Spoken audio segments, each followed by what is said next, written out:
Hello YouTube, I'm David with the David West channel. Well, it rained all night, so it's not an ideal time to be trying to make a bow drill set. Usually you'd want to get some dead standing and split to the inside of it and use that dry wood. But you definitely would not want to get your materials straight off the ground. But I am going to get that piece there and see if there's any dry wood on the inside. There's another piece right here, but it's not degraded enough.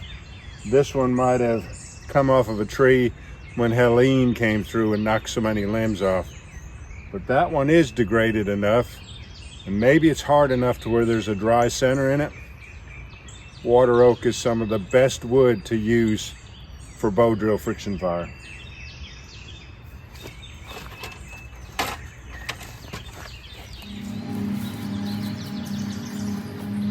I cannot emphasize strongly enough what a mistake it is to use this type of wood straight off of the ground after a rain. You're going to have to know how to get to the dry wood if there's any in here, and you'll need to know drying cycles, which is a technique which uses friction to dry out the working surfaces, and I anticipate we'll have to use that technique. This might be a good spindle. Let's cut that off.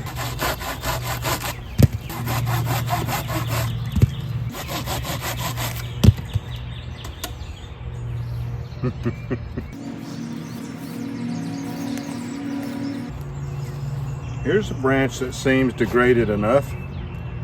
We should at least be able to get a spindle out of this one. Let's look at the inside of it.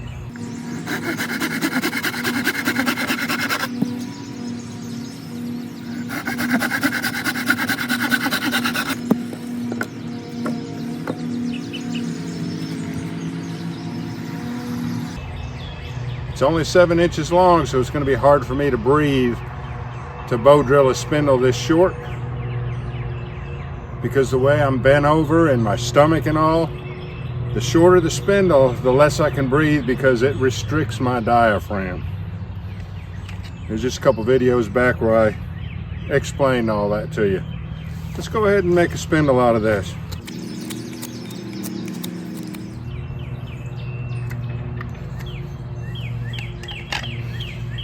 Alright, I've got all the highs and the lows taken out of it. That's why I like to take it to square, because I can eyeball it. And then it's very easy once you make it square like this to go to round.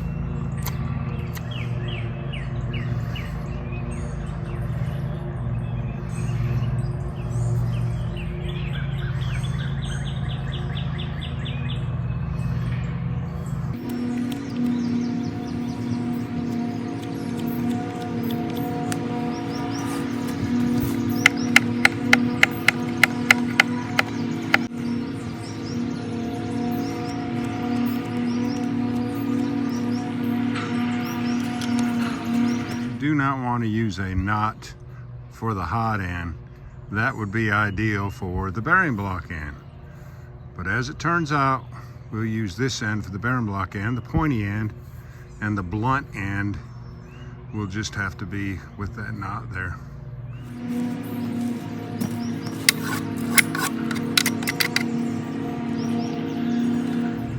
I do 3 levels of facets to get this bull nose, this hot end, to get it like I want it. I come down 1/4 inch, do facets all the way around.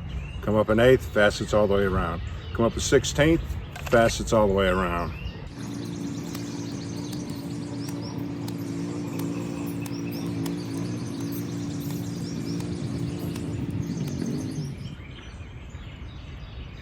Now on the bearing block end, usually I'd come down 1.5 inches, maybe even 2 inches. But since this spindle is so short, I'm only coming down 1 inch.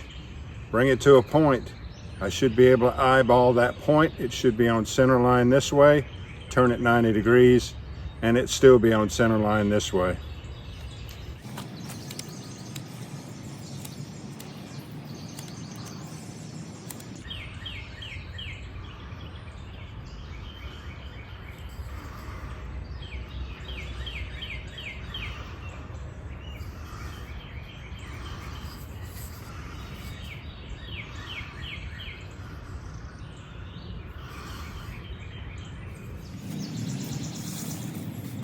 Nope, I might have to get into some thicker wood. Let's get into this right here. See how dry it is.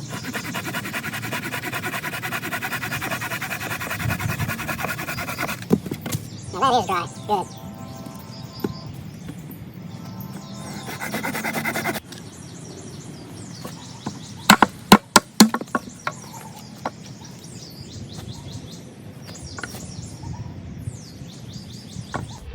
This has got a little bit of moisture on the end, but it doesn't go up in there very far. So we'll just leave it like that and use this end.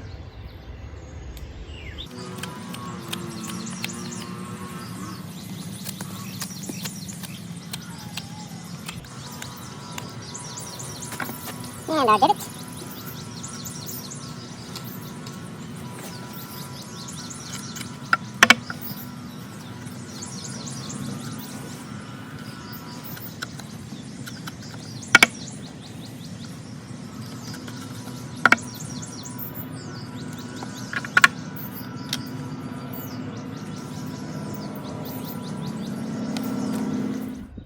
Let's get set up on the ground and do a burn in.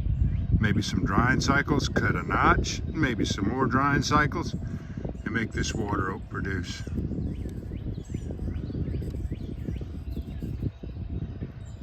I see moisture right there. A little bit right there. I think I can make it produce though. All right, I hope you know that making a bow drill set out of wet materials is not even half of the story. There's still a whole lot of moisture that has to be overcome. You're going to need some dry tinder. You're going to need some dry kindling, some smalls, mediums, and larges. All of that has to be dry. So, but today I'm just showing you how to use wet wood to make a bow drill set and how to do drying cycles using friction to dry out the working surfaces, the end of the spindle and the divot. You're going to get down there and start bowing it, and if it takes 20 bows until you start seeing some smoke, you're going to let up, and you're going to let that smoke and that steam escape, and you're going to keep doing that as many times as it takes to get the bottom of your spindle darkened up good and black, and the same thing with the divot. Then you can cut your notch. When you come back to go for the ember, you might have to do more drying cycles, because that moisture might have migrated back into those areas that you friction dried. So let's go ahead and try our first drying cycle. I don't like that my fireboard is leaning this way. Let's prop it up.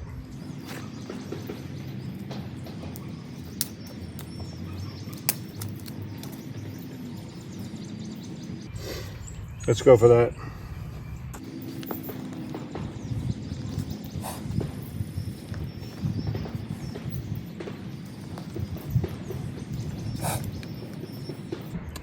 In about 15 minutes, I have to take a friend to work. So let's see if we can get it dried out some and get a start on this. This is a fat wood bearing block.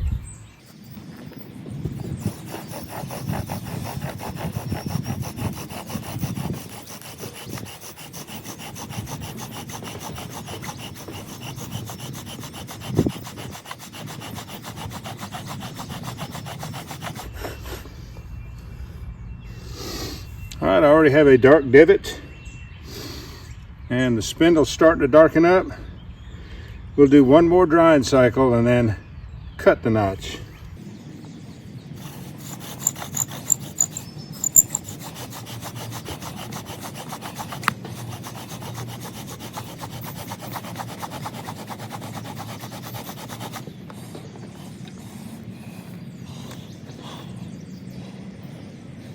That's what you want to see, if you can see from way over there. Looks like my camera's pointed too far that way. I'll make that adjustment. When I'm dealing with a lot of moisture, I like to use a wide square point notch so that air can get in there, that steam can get out of there. All right, hopefully this isn't as wet as I think it is, and we can go ahead and get the ember It's water oak on water oak, fatwood barren block, cheat tinder. That is dry tinder that's been in the garage. Pine needles on top, leaves on the bottom.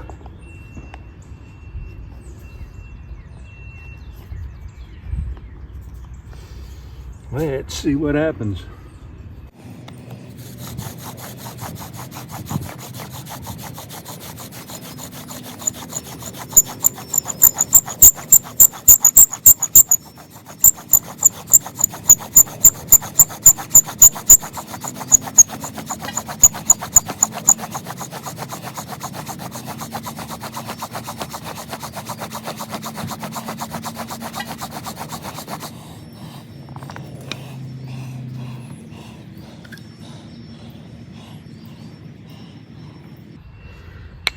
All right, I need a rest, but I'm gonna go take my friend to work.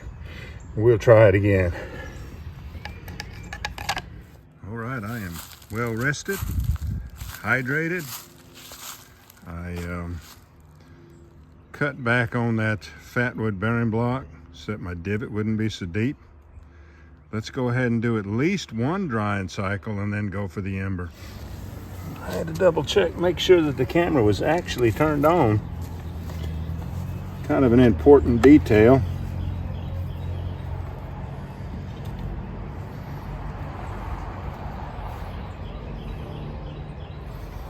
Believe it or not, just these 30 minutes that they sat in the sun, they feel a whole lot drier. And that dust kind of looks used up. I don't think I want to save it even to put in on top of the ember. Let's start afresh and anew.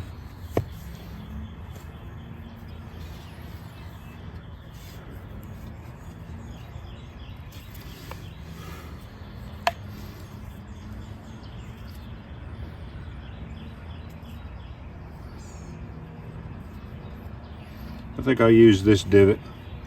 You see where I shaved the level down a little bit so the divot wouldn't be so deep. Let's go for a drying cycle. The bearing block end still looks good.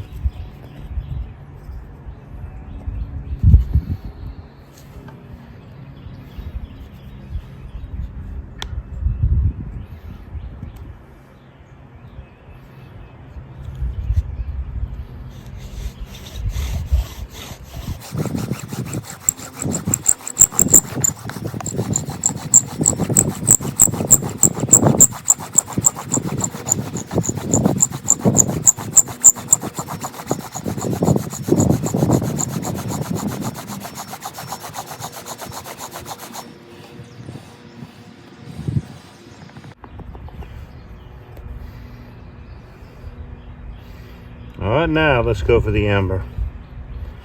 I'm gonna put a point back on this bearing block end.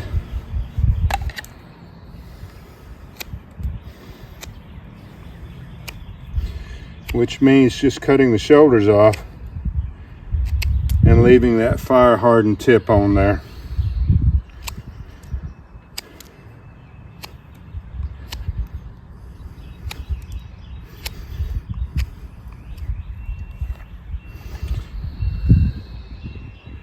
Make a little bit of room here.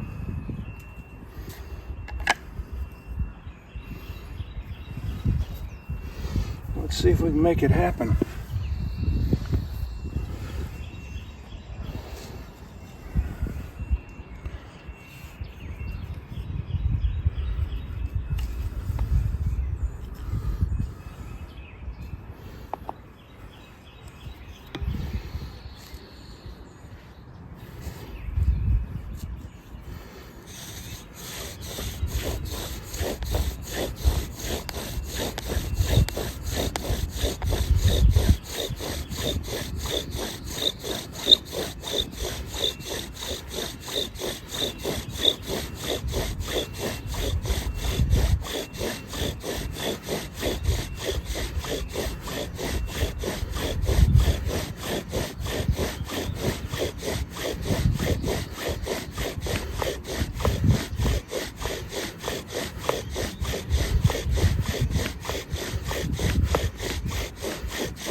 Good. I'll take time to breathe now.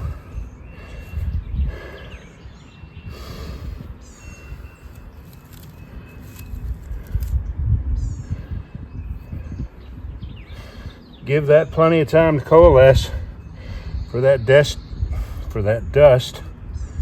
to come together and get hotter and hotter and tighter and tighter.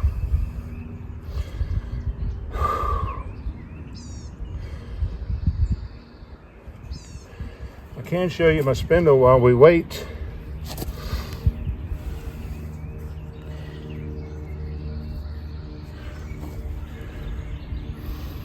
Here's the divot that I used in the fatwood bearing block. And look at that nice shape on that spindle tip. This is going to be a great set.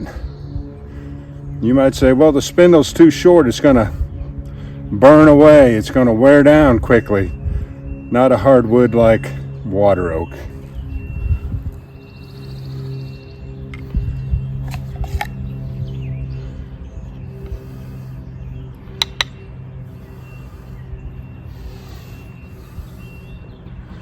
A thing of beauty.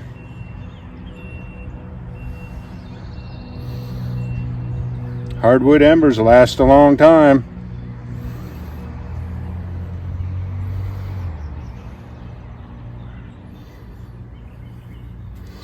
And that's the test right there. If you've let it coalesce long enough, when you put it in the pine needles, that the dust doesn't just filter right down into 1,000 pieces right through those pine needles. So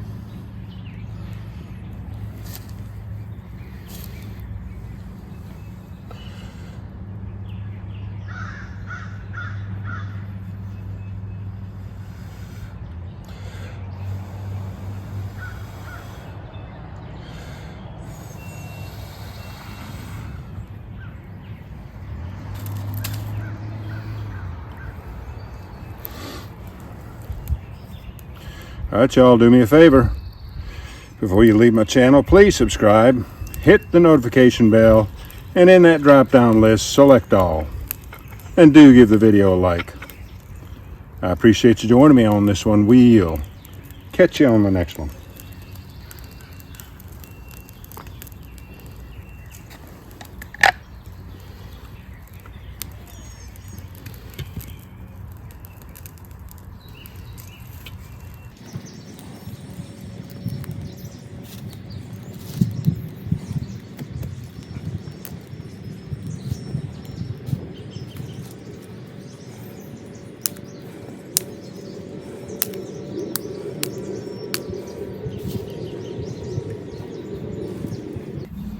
All of these small branches are just, I mean, you can feel the moisture in them.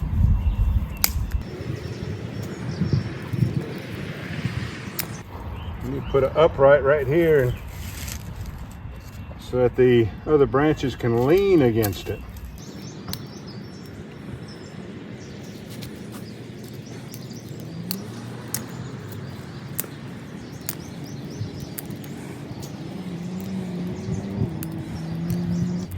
Last thing I do will be to turn these vent holes towards the wind.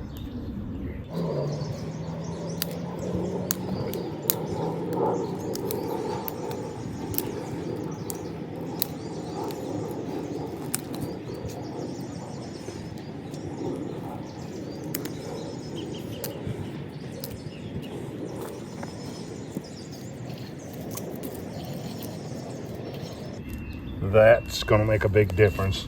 We'll catch you on the next one.